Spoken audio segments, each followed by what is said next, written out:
శ్రీ గురుభ్యో నమ, శ్రీ గణేశన్మ, శ్రీ మాత్రే నమ. నమస్కారం అండి అందరికీ. Welcome to my YouTube channel Shri Manju spiritual. మనం లలితా సహస్రనామ స్తోత్రనామాలకు ప్రతిపదార్థాన్ని తెలుసుకుంటున్నాం కదా, శ్రీ మాత్రే నమ. కానీ అంతకంటే ముందుగా మీరు కనుక మన ఛానల్ని మొదటిసారి చూసి ఉంటే తప్పకుండా ఒక లైక్ ఇవ్వండి, షేర్ చేయండి, నచ్చితే సబ్స్క్రైబ్ చేసుకోండి, కామెంట్ పెట్టండి. దయచేసి వీడియోని ఎక్కడ కూడా స్కిప్ చేయకుండా చివరి వరకు చూసే ప్రయత్నం మాత్రం చేయండి. శ్రీ మాత్రే నమః. ఇంకా వీడియోలోకి వెళ్ళిపోదాము.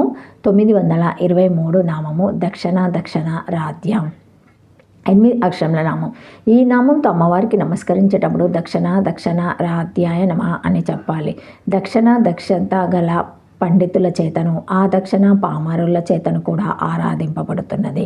దక్షిణ శబ్దానికి యజ్ఞ యాగాది క్రతువుల నిర్వహణ అనంతరము ఋత్వికులకు ఆ క్రతువుల అనంతరము సక్రమంగా నిర్వహించినందుగాను గౌరవ భావంతో కృతజ్ఞతాపూర్వకంగా తాంబూలంలో పెట్టి ఇచ్చే సొమ్మును దక్షిణ అంటారు.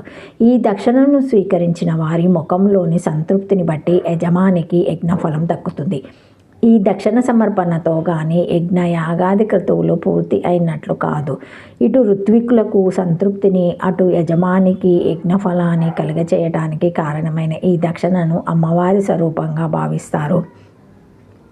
సమయాచారులతో పాటు దక్షిణాచారులు కూడా అమ్మవారిని తమ దైనాసత్వగుణ పద్ధతిలో ఆరాధిస్తారు. ఈ విధంగా దక్షిణ రూపంలోనూ దక్షిణాచార పద్ధతిలోనూ ఆరాధింపబడుతున్నదని ఒక అర్థము. దక్షిణ అంటే కుడివైపు, ఆ దక్షిణ అంటే ఎడమవైపు.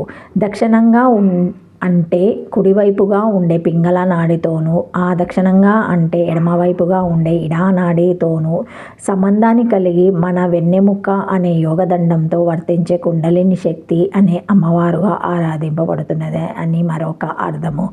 డబ్బు ఉన్నవారు, డబ్బు లేనివారు, పాండిత్యం ఉన్నవారు, పాండిత్యం లేనివారు, వాళ్ళ స్తోమత పాండిత్యాలతో సంబంధం లేకుండా అందరూ అమ్మవారిని ఆరాధిస్తారు.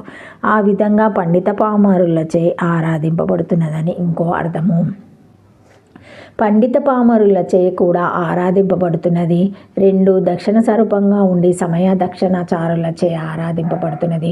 3 ఇడా పింగళ నాడి సంబంధిత కుండలిని శక్తిగా ఆరాధింపబడుతున్నదని ఈ నామానికి అర్థము. శ్రీమాత్రే నమః.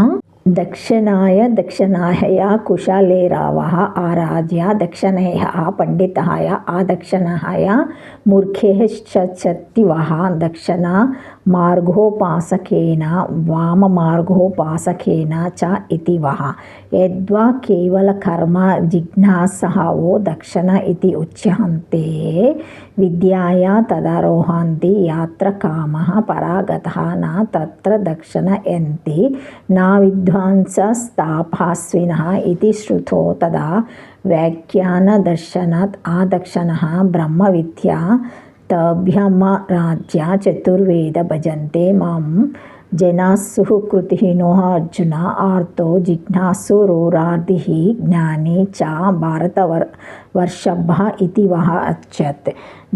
దక్షిణారాధ్య పండితుల చేతను, మూర్ఖుల చేతను ఆరాధింపబడుతున్నది. 1 దక్షిణ చేత నేర్పులగు పండితుల చేత పూజింపదగా, పండితులచే పూజింపదగా, వామన దక్షిణ మార్గోపాసకులచే పూజింపబడి కర్మఠుల చేత జ్ఞానుల చేతను ఆరాధింపదగినది.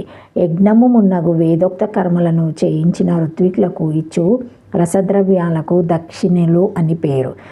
దక్షిణుల చేత పూజింపదగినది. నేర్పురులు ధనద్రవ్యాలతో పూజింతురు, లేదా దక్షిణ పండితుల చేత ఆ దక్షిణ మూర్ఖుల చేతను ఆరాధ్య పూజింపదగినది.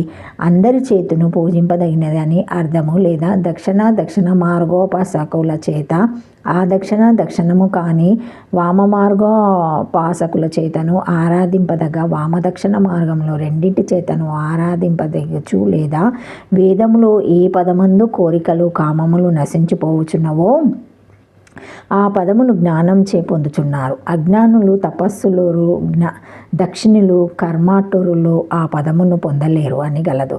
దక్షిణ శబ్దమునకు కర్మాటురులని వ్యాఖ్యానం చేసి అందుచే దక్షిణ కర్మరుల చేతను ఆ దక్షిణ జ్ఞానుల చేతను పూజింపదగినది.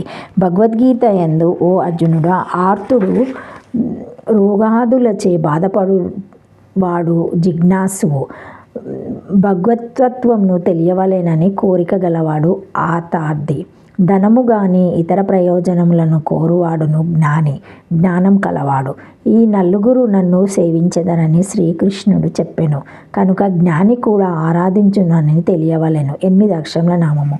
శ్రీమాత్రే నమః. Thank you for watching my video. Please like, share, comment, subscribe to my channel. మరిన్ని వీడియోస్తో మళ్ళీ కలుస్తానండి. ఈ వీడియో కనుక మొదటిసారి ఎవరైనా చూసి ఉంటే తప్పకుండా ఒక లైక్ ఇవ్వండి, షేర్ చేయండి, నచ్చితే సబ్స్క్రైబ్ చేసుకోండి, కామెంట్ పెట్టండి. Thank you. శ్రీమాత్రే నమః. శ్రీమాత్రే నమః. ఓం నమః శివాయ.